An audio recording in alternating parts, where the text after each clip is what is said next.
ज़िंदगी कितनी बेवफ़ा है, इसकी मैं एक छोटी सी मिसाल देता हूँ। एक नौजवान, उसकी उम्र तकरीबन 28-29 साल, 1 महीने पहले उसको तेज़ बुखार होता है, खांसी, बलगम, रेशा होता है।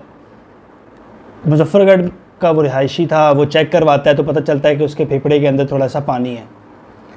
उसके बाद वहाँ से वो रेफ़र होता है निश्तर हॉस्पिटल में। निश्तर हॉस्पिटल आता है आज से 15 दिन पहले, एमरजेंसी के अंदर सांस की तकलीफ़ के साथ, और इलाज होते होते वो नौजवान पहुंच जाता है आईसीयू में।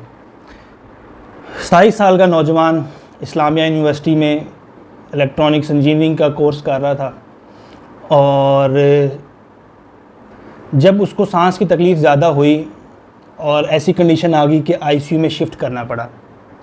उस दौरान उसकी रिपोर्टिंग वगैरह कुछ वेटेड थी, जिसके अंदर बोन मैरो बायोप्सी भी थी।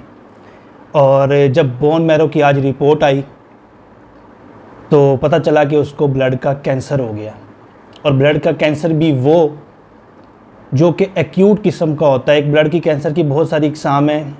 एक कैंसर है जो कि ALL जिसको हम बोलते हैं कि एक्यूट फॉर्म ऑफ कैंसर है, और ये सडन से होता है, अचानक से होता है, और कुछ ही अरसे के दौरान पता भी नहीं चलता और इंसान कहाँ से कहाँ हो जाता है।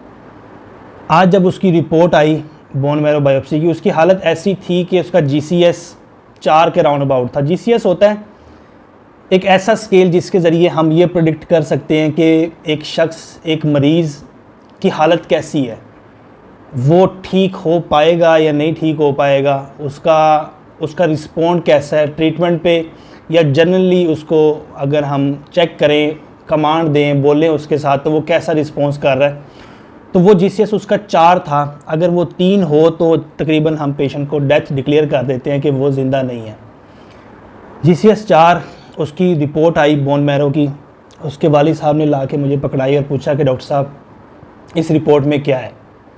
उनके घर वालों को किसी हद तक काउंसल कर दिया गया था, बता दिया गया था, उसकी बाकी जो रिपोर्ट्स थी पहले वाली, किसी हद तक आइडिया हो चुका था कि वही ब्लड कैंसर ही होगा। लेकिन चूँकि उसकी कन्फर्मेटरी रिपोर्ट वेटेड थी, और उसके वालिद साहब ने मुझे बोला कि मेरा ये एक ही सहारा है। बड़ा बेटा था उसका भाई उसके साथ बैठा हुआ था, और वो अपनी आखिरी सांसें ले रहा है। जब मैंने वो रिपोर्ट बताई कि इसको ब्लड कैंसर है, और कैंसर भी इस किस्म का है कि अब इसका कुछ किया नहीं जा सकता इस हालत में, उसके वालिद साहब ने सिर्फ एक ही लाइन बोली कि जैसे अल्लाह को मंजूर। हम ज़िंदगी में कभी कभी अपने आप से, कभी कभी अपने मुस्तकबिल से बहुत सारी उम्मीदें लगा लेते हैं, और हमें पल भर का पता नहीं होता कि एक नौजवान जिसकी उम्र 27-28 साल हो, और वो पढ़ाई कर रहा हो और एक नॉर्मल ज़िंदगी गुजार रहा हो, जैसा कि नौजवान आप, मैं, एक 27 साल, 28 साल, 29 साल की उम्र, और अचानक से ये हालत हो जाए तो उसके घर वालों पे क्या बीतती होगी। वो सब तो एक तरफ, लेकिन ज़िंदगी क्या चीज़ है, ज़िंदगी कितनी बेवफ़ा है, आज पता चला।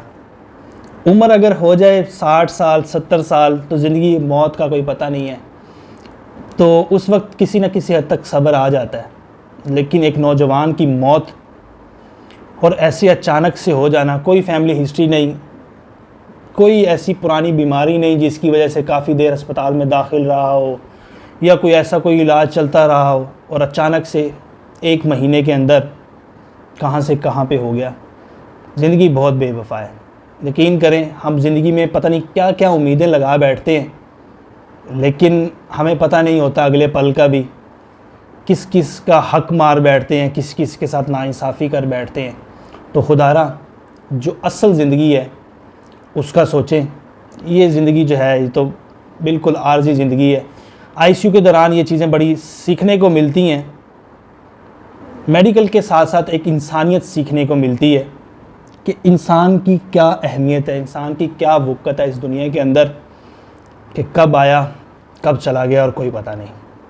अपना ख्याल रखिएगा। अल्लाह हाफ़िज़।